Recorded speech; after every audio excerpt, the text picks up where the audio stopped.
Bom dia, tudo bem?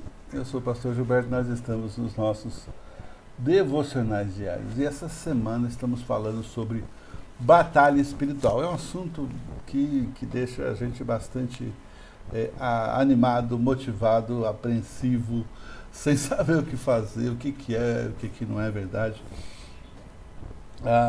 Embora essa palavra batalha espiritual não exista na Bíblia, há várias questões aí que a gente pode incluir. É o que a gente está fazendo aqui, quando nós vimos Paulo descrevendo o que era necessário para estar usando nas lutas que nós vamos ter durante a vida. Então, eu não tenho medo nenhum, nenhuma dificuldade de, neste momento, estar falando sobre batalha espiritual.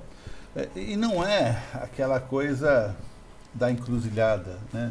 Não é aquela coisa feita à noite, às escondidas, num lugar ermo, né?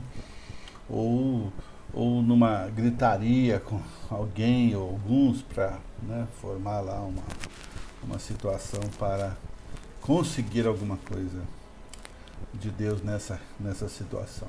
Lembra, nem tudo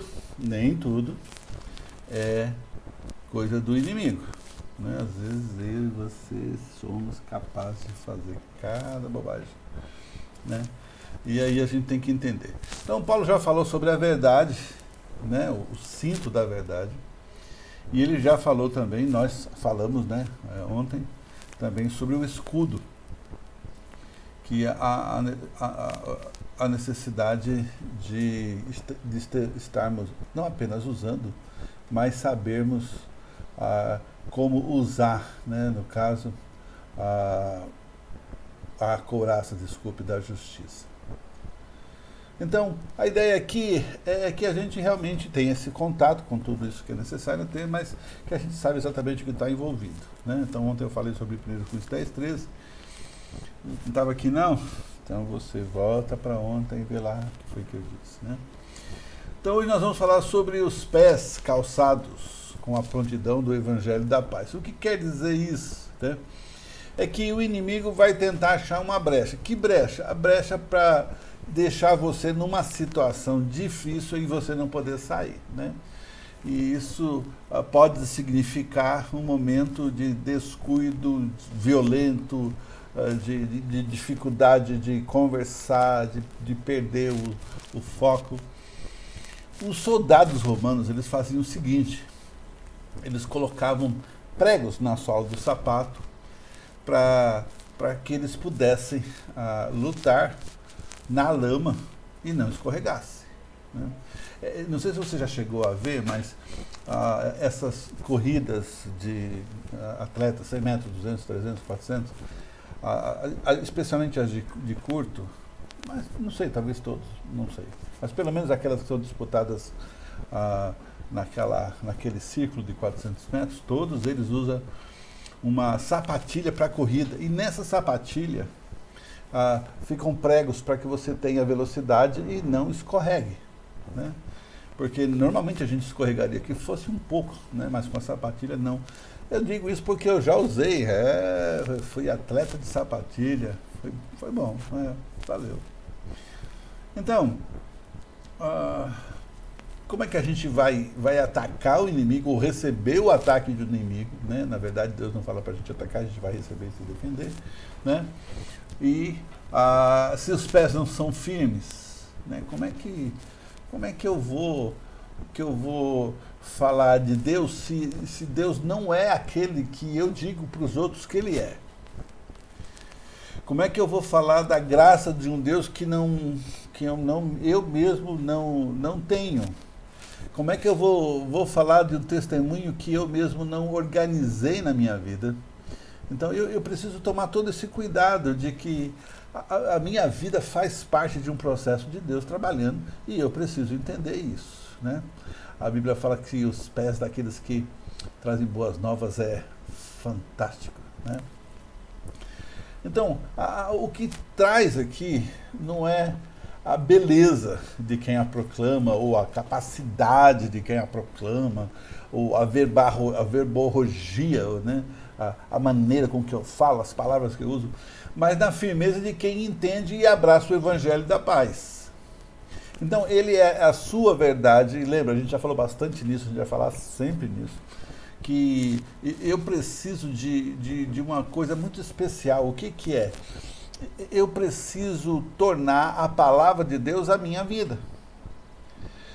Eu preciso ser capaz de viver biblicamente, de pensar biblicamente, para que a minha vida seja transformada de maneira definitiva.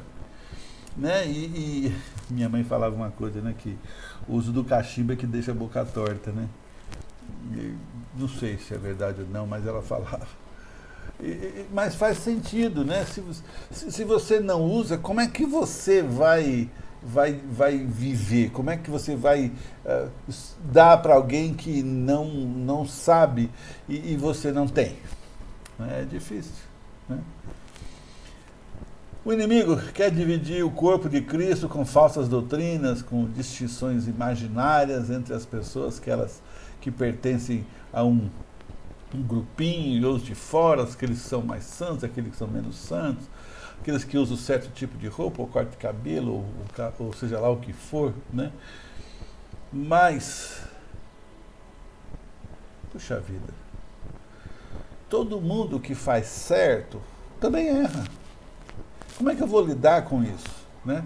Eu não vou abraçar o pecado e dar a tapinha nas costas, mas eu tenho que viver a vida sabendo que eu vou errar e que outros vão errar ao meu redor, e eu preciso aprender a perdoar e ter a capacidade de voltar a levantar, e isso eu vou dizer para quem quer que se aproxime de mim. Né?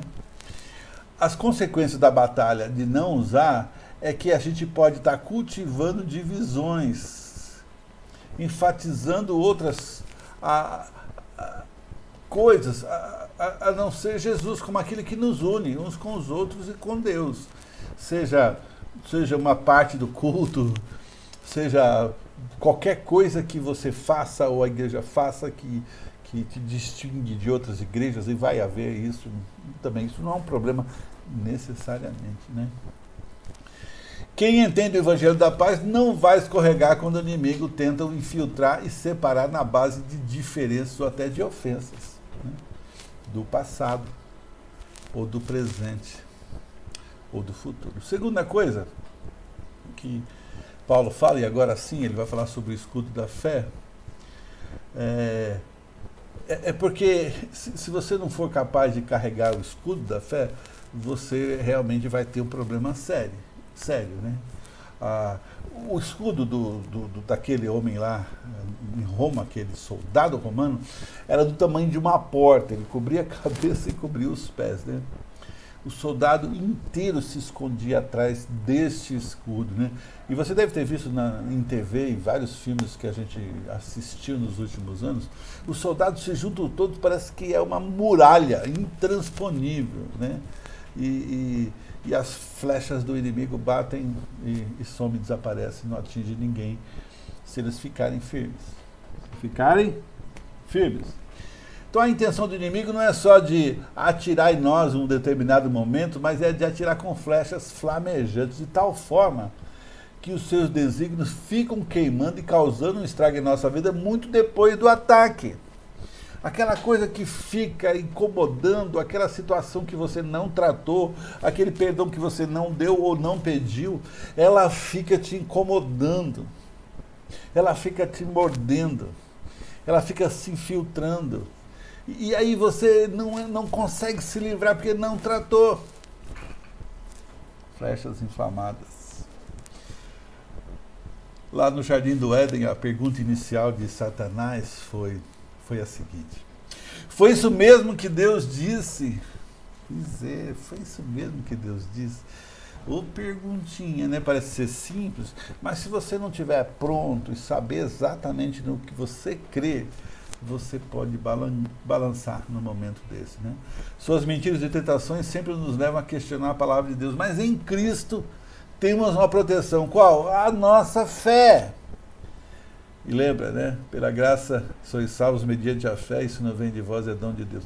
A fé da salvação vem de Deus, mas a fé da operação do dia a dia é sua, porque você tem que acreditar que aquela verdade é para você. Não é só para o seu amigo do lado, para sua esposa, para o seu filho, para o seu patrão, empregado, sei lá. E é para você também. Entende? Não é o escudo da inteligência, nem do raciocínio, nem do conhecimento teológico. São todas as coisas boas e de grande valor, mas essas coisas são só escudos de madeira contra as flechas flamejantes do inimigo. É a capacidade de crer na palavra já dada. O que é a fé? A Bíblia já responde essa pergunta, né? A fé é a certeza daquilo que se espera e a prova das coisas que não se veem. Como é que isso funciona, pastor? Porque se Deus fala com você, você precisa ouvi-lo e obedecê-lo. Mas eu não sei se aquilo que Deus está falando vai ser possível ou não. Pois é fé. Né? É fé. Lá aí, no verso 13, diz assim: mas agora em Cristo Jesus, você que estava longe, capítulo 1, verso 3 ou 2, não lembro agora direito, foram aproximados mediante o sangue de Cristo. Pois tantas quantas forem as promessas do Deus, nele está o sim, e portanto é por ele um amém para a glória de Deus, por nosso intermédio, 2 Coríntios 1, 20. As consequências na batalha de não usar, seja a sandália, seja o escudo, é que as promessas de Deus, elas ficam vazias quando a sua vida está vazia. Pensa nisso. As promessas de Deus não te alcançam porque elas estão vazias, porque você está crendo através de uma vida vazia. Que Deus te abençoe e que nós possamos viver o Evangelho de maneira plena e que o exercício de usar esses elementos nos fortaleça. Amém? Deus te abençoe e até amanhã.